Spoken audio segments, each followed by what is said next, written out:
కన్నప్పలో నటించే స్టార్ సంఖ్య పెరుగుతోంది. నెలకో కొత్త స్టార్ వచ్చి చేరుతున్నారు. అన్ని లాంగ్వేజెస్ లో హైప్ తీసుకురావడానికి లాంగ్వేజ్ కో స్టార్ ను తీసుకుంటున్నాడు. మరి ముందు నుంచి ప్రభాస్ హీరోల్లో కనిపిస్తాడంటూ ప్రచారం చేసిన విష్ణు డార్లింగ్ ను సెట్స్ పైకి తీసుకొచ్చేశాడు.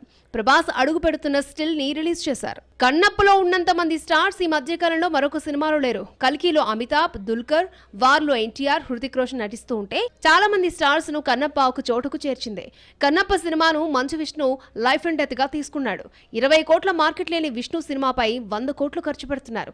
ఈ 100 కోట్లు రాబట్టడం కోసం ఏకంగా పాన్ ఇండియాలోకి అడుగు పెడుతున్నాడు. ప్రతి భాషలోనూ సూపర్ స్టార్ సినిమాలో ఉండేలా సెట్ చేసి తమ డ్రీమ్ ప్రాజెక్ట్ కన్నప్ప గురించి అందరూ మాట్లాడుకునేలా చేస్తున్నాడు మంచు విష్ణు. కన్నడ ఇండస్ట్రీ నుంచి శివరాజ్ కుమార్, మలయాళం నుంచి మోహన్ లాల్ ను కన్నప్పలోకి తీసుకొచ్చారు. జైలర్ హిట్ కు Shivarajkumar, Mohanlal roles plus అయ్యాయి. ఓ మై గాడ్ 2లో శివుడిగా మెప్పించిన అక్షయ్ కుమార్ కన్నప్పలో మరోసారి శివుడి అవతారం ఎత్తాడు. ఈ మధ్యనే అక్షయ్ పై షూటింగ్ పూర్తి చేశారు. కెరీర్ స్టార్టింగ్ లో అక్షయ్ 1993లో విష్ణు విజయ్ అనే కన్నడ సినిమా చేశాడు. రోబో 2.0తో తమిళ్లో అడుగుపెట్టాడు. కన్నప్పతో తెలుగులోకి ఎంట్రీ ఇస్తున్నాడు. ఈ హై బడ్జెట్ మూవీని హిందీ డైరెక్టర్